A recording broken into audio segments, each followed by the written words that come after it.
¿Qué es anemia? ¿Sabes? Disminución de la hemoglobina, así también. La causa más frecuente de anemia en pediatría es la ferropénica, significa que requiere o es por deficiencia de hierro. Y esto se presenta en los menores de 1 año.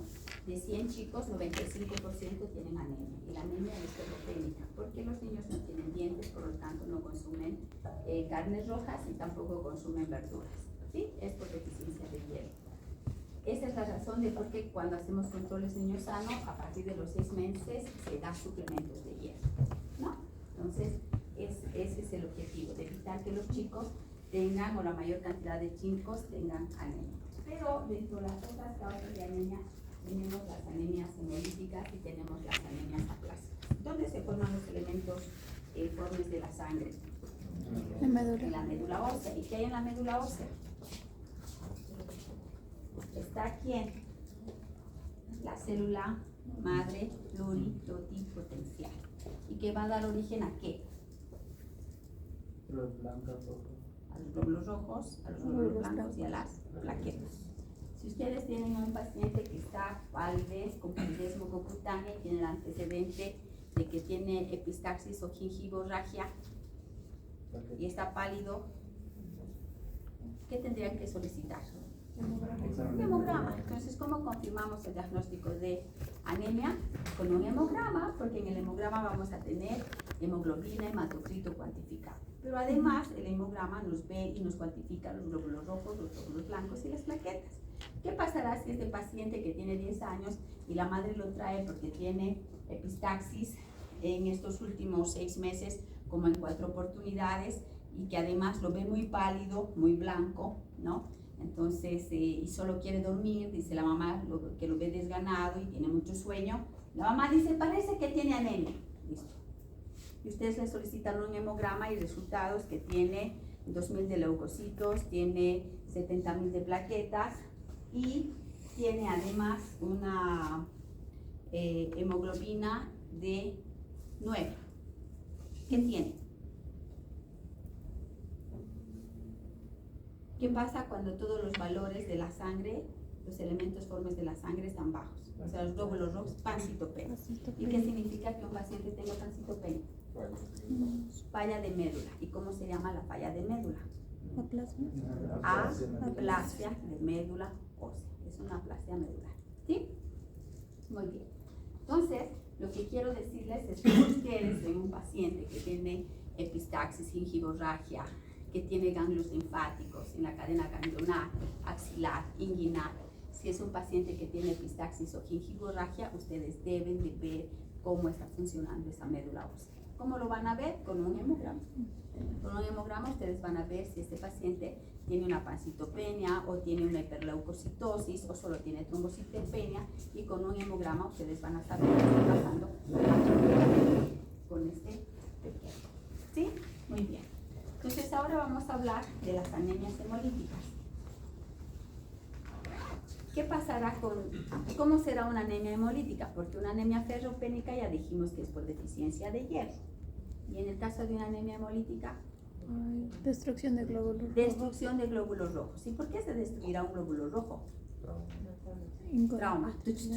Pobre glóbulo rojo. Se fue de pagane y lo agarraron los amigos de la gente. ¿Qué pasa con un glóbulo rojo? ¿Por qué hemoliza? ¿Por qué se revienta un glóbulo rojo? Un ejemplo en un neonato. ¿Por qué hemoliza? ¿Por qué hace ictericia? Un neonato, ictericia neonatal. ¿Por? En el parto ya, digamos, está bien, no está mala la idea. Los caput, los cefalohematomas, ya está bien. Otra causa.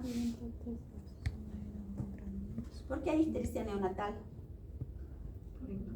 Por incompatibilidad de grupo sanguíneo, puede ser ABO, puede ser incompatibilidad de factor, y entonces, ¿qué es lo que pasa?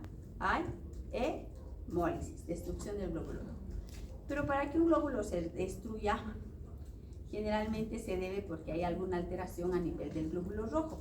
Uno a nivel de la membrana del glóbulo rojo, porque el glóbulo rojo tiene una, tiene una forma bicóncava, ¿no es cierto? Pero cuando hay una alteración en el citoesqueleto del glóbulo rojo, este se vuelve un esferocito. Entonces ahí tenemos la esferocitosis hereditaria, ¿sí?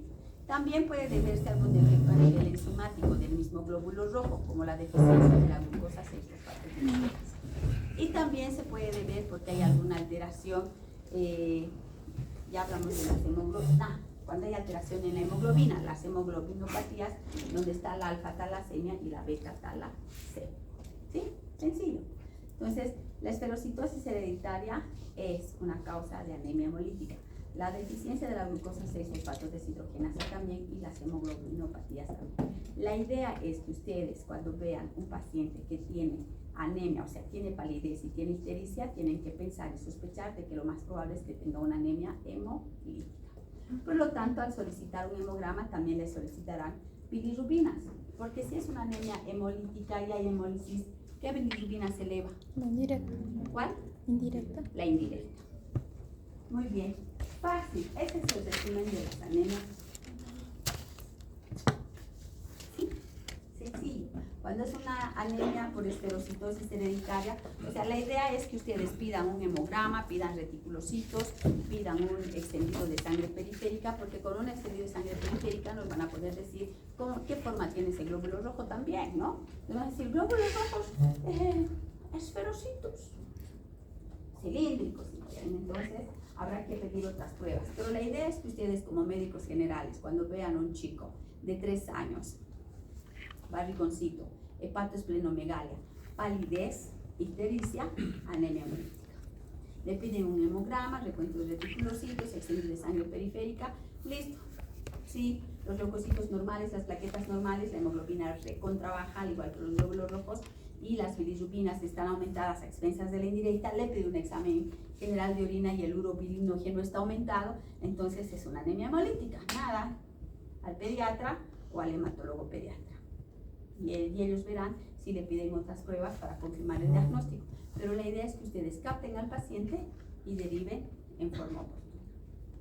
¿Cuándo se debe transfundir a un paciente? ¿Qué valores de hemoglobina debe tener? 7 o menos. ¿Sí? Muy bien. Entonces, sencillo. Y en la glucosa, en la deficiencia de la enzima de la glucosa 6-fosfato deshidrogenasa, ¿qué es lo que pasa? Que el glóbulo rojo, la hemoglobina se hace como en una forma de hoz. Entonces, esto destruye al glóbulo rojo. Eso es lo que pasa, ¿ya? Entonces, las ferocitosis hereditarias son pacientes que requieren transfusiones. Las hemoglobinas pueden bajar a 3, 4. Entonces, necesita transfusión sanguínea. En la deficiencia de la glucosa 6-fosfato deshidrogenasa hay que evitar los procesos infecciosos. Los pacientes tienen que estar abrigados porque puede precipitar. Es como que precipitada en el caso de la deficiencia de esta enzima y hay necrosis de la circulación terminal. En las beta-talasemias se transfunden cada mes se tienen que transfundir. Y en las alfa-talasemias, muy rara vez que un chico con alfa-talasemia pueda sobrevivir, o hay un óbito fetal, o a las pocas horas de nacimiento fallece. ¿Sí? Pero uno tiene que tener conocimiento. Y en el caso de las anemias aplásicas, ¿cuál será el tratamiento? Además de poner sangre. Trasplante médula ósea. Y las anemias aplásicas pueden ser autoinmunes, pueden ser inmunitarias, pueden ser autoinmunes, pero también se puede ver algunas otras cosas como enfermedades virales y medicamentos. Pero cuando es por medicamentos, antes se usaba mucho el cloranfenicol, por ejemplo, para las fiebres tifoideas y producía aplasia, pero era transitorio. Entonces esos se regeneran más, no hay problema. Y aún así, con trasplante, las aplasias medulares o las anemias aplásicas, el paciente tiene el 65% de sobrevida a los 5 años. O sea, es una enfermedad grave. ¿Sí? El resumen de las anemias fácil. Ahora hablaremos de leucemia. Hablaremos de leucemia. Entonces, ese es un resumen de las anemias hemolíticas. ¿Ya? Entonces, las anemias hemolíticas es porque hay un aumento en la destrucción de los glóbulos rojos.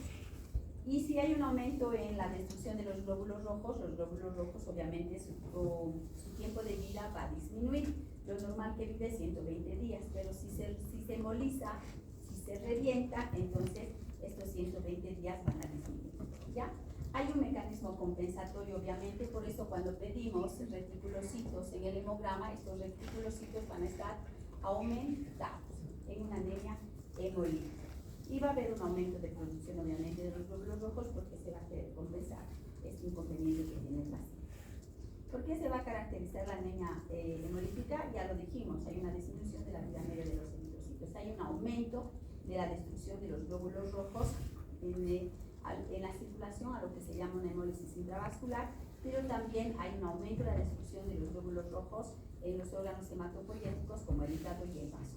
Y la causa más frecuente es que haya una anormalidad o una anomalía en el mismo glóbulo rojo, ¿sí? Entonces tenemos que las anemias hemolíticas pueden deberse a trastornos de la membrana celular del glóbulo rojo, como la esclerositosis hereditaria, trastornos enzimáticos de los glóbulos rojos, como la deficiencia de la glucosa 6-fosfato deshidrogenasa, y las hemoglobinopatías, que están la beta-talasemia y la alfa-talasemia. ¿Cuál es qué es lo que provoca la hemólisis? La destrucción del glóbulo rojo. Obviamente, si el glóbulo rojo se hemoliza, se destruye, libera hemoglobina, y esta hemoglobina se transforma en globina y en hemo, ¿sí? Y la globina es la que se va a transformar en bilirrubina, por lo tanto, disminuye la hemoglobina, y el paciente que va a tener anemia, ¿ya? Podemos ver en el paciente, al examinarlo a nivel abdominal, tenemos una hepatosplenomegalia, y además va a haber un aumento de la bilirrubina, porque esta globina se va a transformar en bilirrubina, en aumento de la bilirrubina no conjugada o indirecta, y obviamente es una bilirrubina que también se va a eliminar en orina, por lo tanto el urobilinógeno no está aumentado. ¿Cómo nosotros hacemos diagnóstico de anemia hemolítica? Le pides un hemograma y el paciente tiene anemia. Le pides bilirrubinas, las bilirrubinas están aumentadas, a expensas de la indirecta, y en su examen general de orina vas a encontrar que el urobilinógeno está aumentado. Y obviamente, al pedirle las bilirrubinas, vas a ver que la bilirrubina está aumentada, y además, si le pides reticulocitos, los reticulocitos van a estar aumentados, porque la médula ósea va a querer compensar esta destrucción tan pronta del glóbulo. Entonces, cuando preguntemos en el examen, pregunta de examen, claves para el diagnóstico, espero que pongan, y si pongan un excepto, no se equivoquen, ¿no? Entonces vamos a hablar de la esclerositosis hereditaria, que va a afectar a uno de cada 5.000 niños. Es hereditario, autosómico dominante. El 25% de estos pacientes pueden no tener antecedentes familiares. Hay una mutación de una de las proteínas del citoesqueleto de la membrana eritrocitaria a nivel de la espectrina, anquilina o banda 3. Y por lo tanto, cada vez que pasa por el vaso este glóbulo rojo, va a perder esa su forma bicóncava y se va a volver un esferocito. Y cuando llegue a la microvasculatura, va a reventar. ¿Cuál es la clínica de la esclerositosis hereditaria? Obviamente el paciente va a estar con palidez mucocutánea, va a estar histérico, va a tener esplenomegalia, y lo vamos a sospechar si hay antecedentes familiares, ¿no? Muchas veces la mamá te dice, a mi cuñado todas las veces le ponen sangre, tiene el mismo problema, o sea, hay un antecedente familiar, ¿ya? Puede haber crisis aplásica, o sea, el paciente puede tener, si nosotros le solicitamos un laboratorio, aparentemente todo baja cuando el paciente tiene una infección por parvovirus, pero no es lo habitual, ¿no? Y también tenemos pacientes que tienen esclerositosis hereditaria y tienen colelitiasis. El diagnóstico, vamos a ver los esferocitos. Si pedimos un extendido de sangre periférica, lo que quiero que se acuerden es que siempre que ustedes pidan hemograma y su paciente está pálido y está histérico, hemograma, bilirrubinas, reticulocitos y un extendido de sangre periférica. Ahí van a ver la forma del glóbulo rojo, entonces ustedes van a tener idea y van a poder decir diagnóstico anemia hemolítica por esferocitosis hereditaria.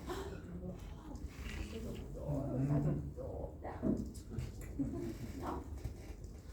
Y serio, y dice médico de guardia, medicina general. ¡Wow! ¡Qué tal! Son pacientes que también podemos solicitar la prueba de fragilidad osmótica y pruebas de retención de colorantes donde nos van a confirmar de que definitivamente es un esferocito. ¿Ya? También tenemos anemias hemolíticas autoinmunes, donde solicitamos pruebas de anticuerpos directos y en este caso hay ausencia de antecedente familiar o genético. ¿Cuál es el tratamiento? El tratamiento es transfusión sanguínea si lo requiere el paciente, debemos de darle ácido fólico y obviamente si el vaso es el que va destruyendo mayor cantidad de glóbulos rojos, candidato a una esterectomía cuando el paciente tenga más o menos 7 años. Eso en relación a la esferocitosis hereditaria. Significa que ustedes cuando tengan un paciente otra vez con palidez y ictericia, seguramente se trata de una anemia hemolítica. La que fuera una esferocitosis, deficiencia de la glucosa 6-fosfato deshidrogenasa o una beta-thalassemia. La idea es que ustedes soliciten el laboratorio, confirmen su diagnóstico y lo pasen con hematología pediátrica. En el caso de la deficiencia de glucosa 6-fosfato deshidrogenasa, es una enzima que va a limitar la vía de la pentosa fosfato, que es esencial para prevenir la lesión oxidativa del propio eritrocito. Entonces va a reducir la glutatión que va a evitar la oxidación de los grupos sulfidrilos de la hemoglobina y la oxidación de estos grupos sulfidrilos produce metahemoglobina que precipita en el interior del glóbulo rojo que van a formar estos cuerpos de Keynes y va a producir una hemólisis intra y extravascular por lesión de la membrana del hematí. Estos cuerpos de Keynes son como una hoz. ¿Conocen la hoz? No el mago de Oz. Una hoz. ¿Que sirve para qué? Para matar. Usan mucho los agricultores, ¿no? Para cortar alfa, para cortar pasto. Escucha, ¿qué vamos a hacer con los chicos millennials? Sí, también. Entonces, los eritrocitos que no tienen esta enzima, entonces se va a hemolizar por oxidación, ¿cierto? Y el gen de esta enzima está en el cromosoma X, por lo tanto, los demás padecen formas delicaditas como siempre. Y las mujeres homocigotas son las afectadas. ¿Cuáles son las manifestaciones clínicas? Muchos pacientes van a tener fiebre, malestar, van a tener coluria y obviamente va a haber coluria porque se está eliminando hemoglobina y el urobilinógeno, ¿no? Obviamente están ictéricos nuestros pacientes también. Cuando tenemos la deficiencia de la glucosa 6-fosfato deshidrogenasa en los neonatos, estos requieren exsanguíneo transfusión. Hay que hacerles recambio sanguíneo, se recambia toda la sangre. Y esta hemólisis, cuando hay deficiencia de esta enzima, generalmente se debe porque hay algún proceso infeccioso, por algún fármaco, por ingestión de las vainitas, que son las judías verdes, y cuando el paciente está expuesto a las bolitas de naftalina. Hola, niñas. ¿Sí? ¿Conocen la naftalina? Bueno, la naftalina es una sustancia. Se parece a los mentos todos conocen. Entonces, pero es una sustancia que evita que la ropa, sobre todo las trazadas, las cobijas de nuestras abuelitas, les entre la polilla de los abrigos. Entonces ponen las bolitas de naftalina para evitar que se apolille la ropa de cama, ¿no? Eso es una naftalina. Ay, los milenios. Bien. ¿Cómo hacemos el diagnóstico? Hay que medir la actividad de esta enzima en los glóbulos rojos. ¿Sí? Así se hace el diagnóstico de una hemoglobinopatía. El tratamiento generalmente no requiere transfusiones, pero en el neonato vieron, hay que exsanguinar, sanguíneo transfusión. Y obviamente hay que indicar a los papás los signos de alarma, si el paciente se pone ictérico, si está pálido o presenta coluria, tiene que venir al hospital. Y hay que evitar estos medicamentos. Estos medicamentos desencadenan la hemólisis, la primagina, cloroquina, las quinolonas, las sulfonamidas y la aspirina. ¿Qué quinolonas conocen? De primera generación. Ya, eso no manda. También que no conozcan la naftalina, pero las quinolonas de primera generación, ya, las de segunda. Ciprofloxacina. ¿Ya quién se quiere ganar puntos? No manches. Alexa, no busques. ¿Sí? Así no. Tienen hasta chanchullos, tienen sus computadoras, celulares, no lo puedo creer. Ya busquen quinolona de primera generación.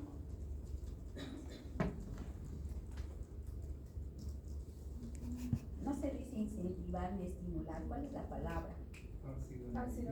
Ácido nalidíxico, compañeros. Una quinolona de primera generación. Usamos para las infecciones urinarias. Ciprofloxacina, segunda generación. Me voy a morir.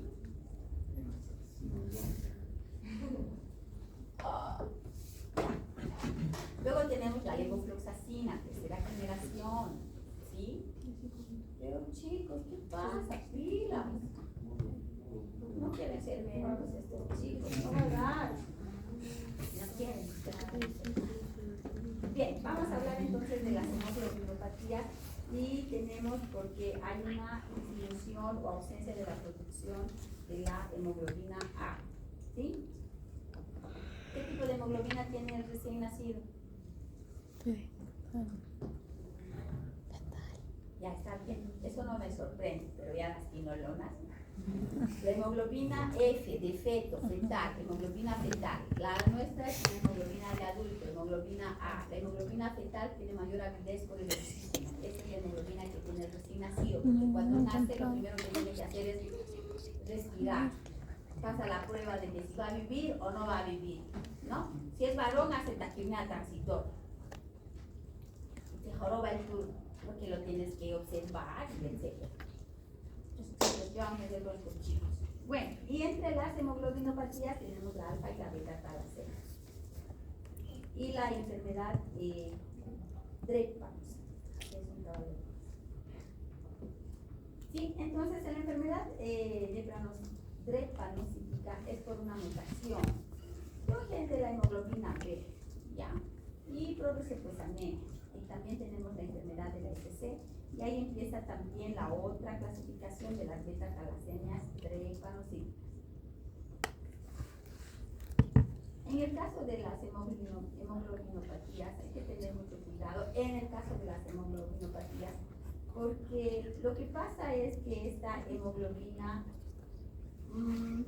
forma cuerpos rígidos dentro del glóbulo, dentro del eritrocito, del glóbulo rojo, al igual que en la deficiencia de la glucosa 6-fosfato deshidrogenasa, igual tiene la forma de una hoz y obviamente se destruye, se moliza el glóbulo rojo, ¿no? Y estos cuerpos de hoz pueden quedar atrapados en la microcirculación y producir trombosis y producir isquemia en la circulación terminal. A ver, ¿dónde hay circulación terminal? ¿En qué parte del cuerpo? ¿Qué se llaman esos? En los dedos, circulación terminal. Los pabellones auriculares, la nariz. Esta parte de la nariz, que es la nasogeniana, es el triángulo de la muerte. Cuando ustedes tengan pacientes que tienen lesión en la región nasogeniana, por alguna lesión se necrosa fatal, se puede morir el paciente, hace sepsis ya.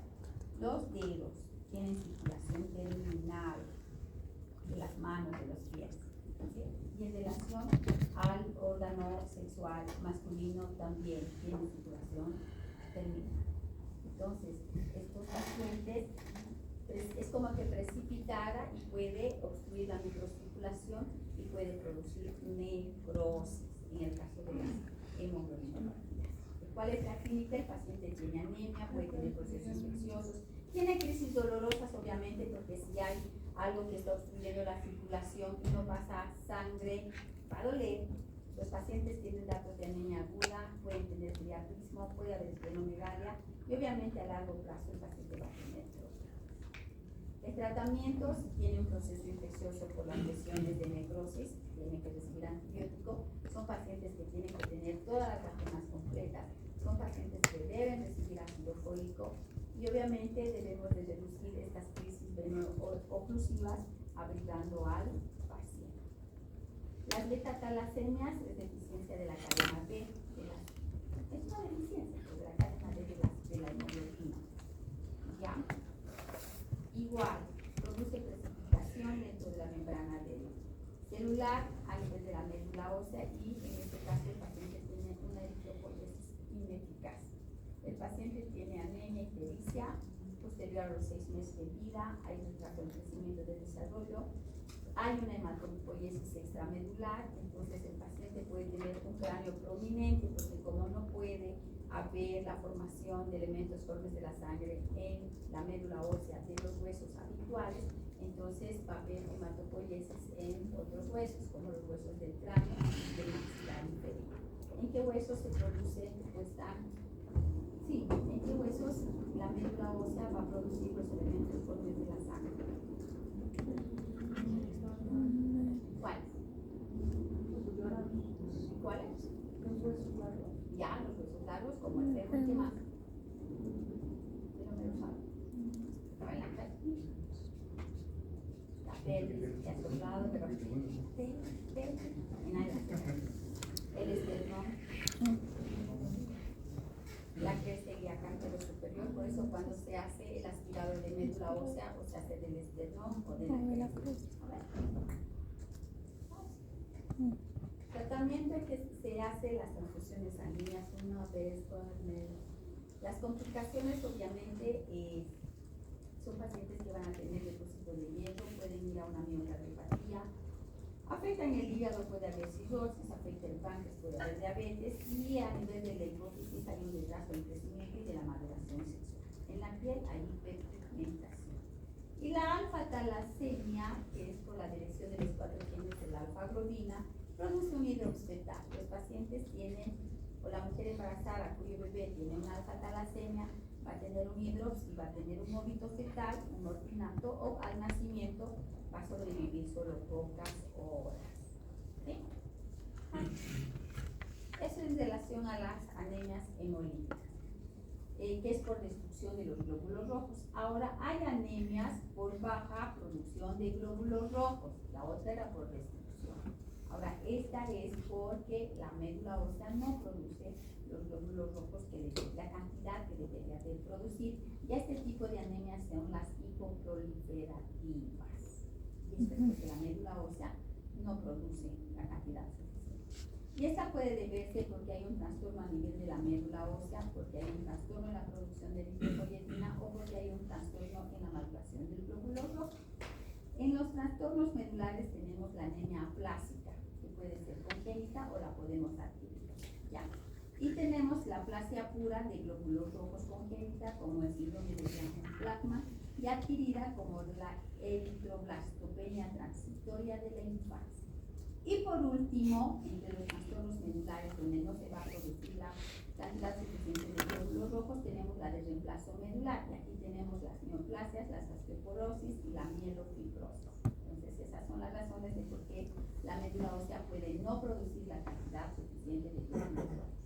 Cuando hay trastornos en la producción de eritropoyetina, estamos hablando de enfermedad renal crónica. Los pacientes que tienen insuficiencia renal crónica, ustedes saben que el riñón produce eritropoyetina y que la eritropoyetina es una estimulante para que haya una buena eritropoyesis, una buena formación de los elementos formes a nivel de la médula. También el hipotiroidismo, el hipotiroidismo, las inflamaciones crónicas, las desnutriciones proteicas y las hemoglobinas mutantes pueden producir un trastorno en la producción de eritropoyetina.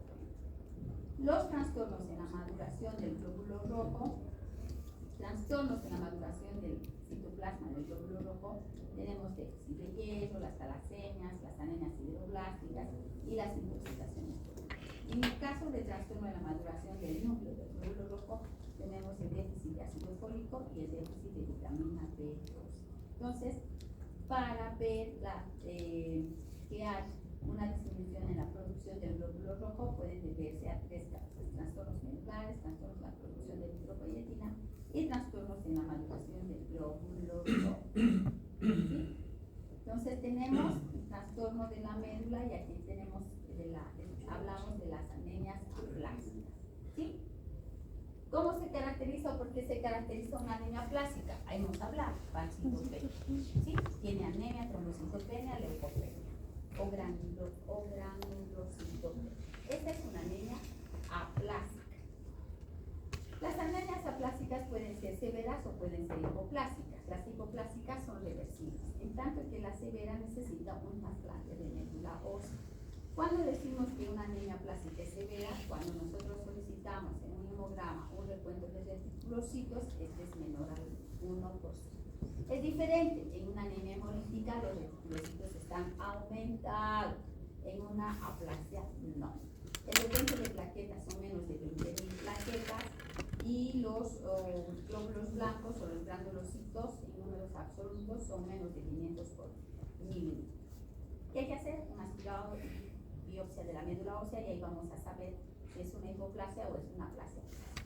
¿Cuáles son las causas? Pueden ser inmunológicas, autoinmunes o pueden haber otras causas por lo que el paciente puede tener una aplasia medular.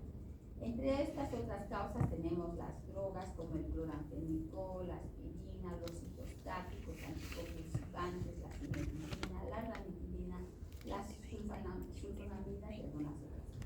Y en el caso del virus tenemos el virus de la hepatitis, parvovirus, Epstein-Barr, VIH, clavivirus, rubiola y sarampión. Y otros factores que van a producir una anemia hipoplástica, hasta el embarazo se puede producir una hipoplasia, ¿no? Entonces, por eso es que a las mujeres embarazadas se les da suplementos. Esa es la razón. Entonces, las preleucemias también pueden ir, la radiación también puede producir esto, el benceno. Entonces, ¿qué es lo que pasa? Que hay un daño a nivel de la célula madre. ¿Cuál es la clínica de una anemia plástica? Ustedes acuérdense, un chico que viene con epistaxis y y está pálido, uy, ¿no será una aplasia? Bueno, de hecho tiene anemia. Si no está histérico, no es hemolítica. Pero si está pálido y tiene antecedentes de epistaxis y gingivitis, pues será aplasia. ¿Sí? Le haces un hemograma y listo el código. Además, el paciente, como estamos pensando de que tiene una aplasia, las plaquetas están bajas, va a tener petequias, va a tener equimosis, antecedente de epistaxis. Y al hacerle el hemograma, los glóbulos blancos están bajos, al igual que los neutrófilos, por lo tanto, tienen neutropenia. Y cuando palpamos abdomen, no hay visceromegalias, no hay hepatomegalia, esplenomegalia.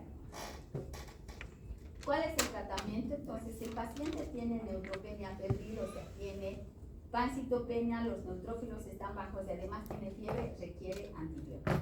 Como dijimos anteriormente que las causas pueden ser inmunológicas autoinmunes, entonces lo que se usa en estos pacientes son corticosteroides, va a requerir un trasplante de médula ósea, puede requerir inmunoterapia con globulinas antilinfocíticas y globulinas antiquimocíticas.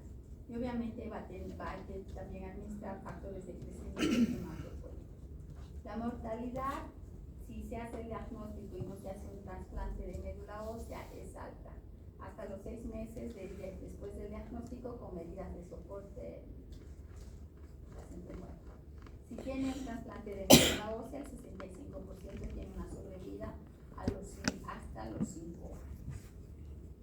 Y luego tenemos la aplasia pura de glóbulos rojos, o sea, tú haces el hemograma y solo los glóbulos rojos están bajos, las plaquetas están bien y los glóbulos blancos están bien. Generalmente se asocia a malformaciones congénitas, este es un síndrome, el síndrome de Diamond.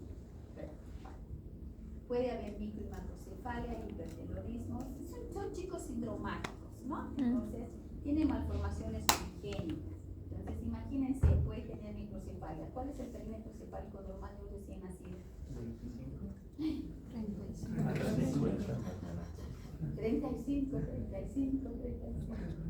35, más o menos 2.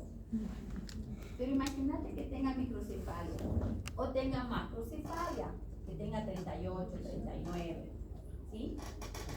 Y tienen hipertelorismo. ¿Qué es el hipertelorismo? Separación de nuestros ojitos. La distancia que hay entre ambos ojos es un ojo. Y el hipertelorismo significa que tus ojos están más aquí separados. Eso es un hipertelorismo.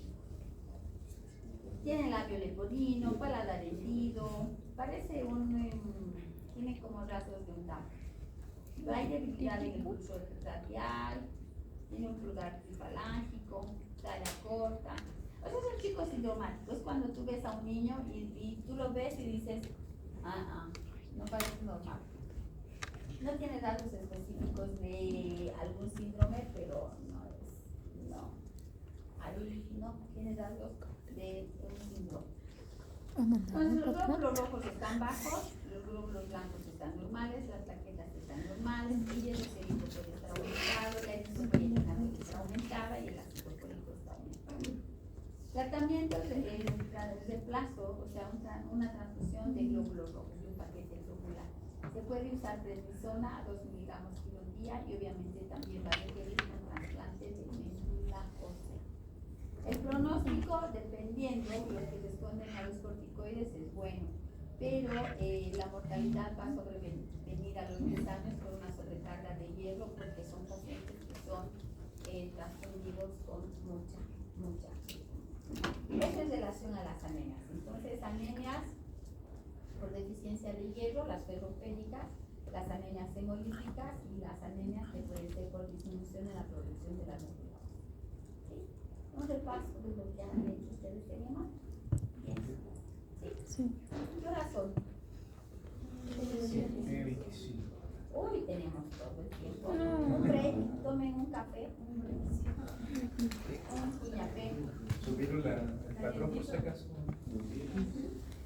Hasta ahora voy todo bien.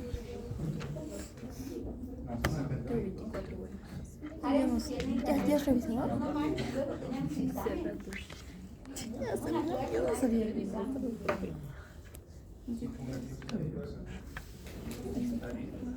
Después ¿Qué más?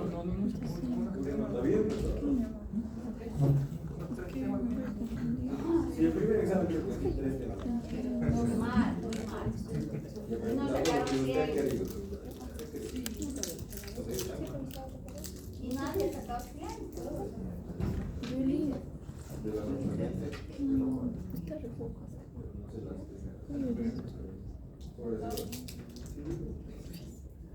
¿Cuánto vale cada uno?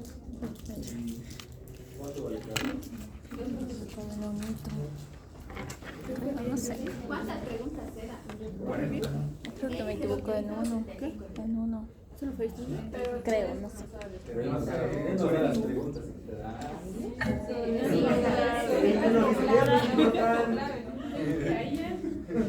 Esto es importante. En cambio de estudio, pregunta de Nelson. Mucho. Vamos. Me equivoco en uno. Solo unito. Está bien. ¿En qué ha sido? No sé, no me acuerdo. De hecho, sí tengo que ir a ver a... Pregúntale si tiene audio de la reacción del examen de salud pública. Está Voy a bien. vender. Voy a transcribir. Dice que va a transferir. Sí, está completo. Voy a transcribirlo. ¿Me entiendes? Sí, solo del primero. Es bueno, entre comillas, pero... Es que no he revisado. El segundo no he revisado. Obviamente es directamente proporcional con la papelera. Pero si te mandas algo, Voy a te llamar al castigan, de verdad te castigan 48. Haces una deficiencia de la glucosa 6-fosfato de hidrógeno.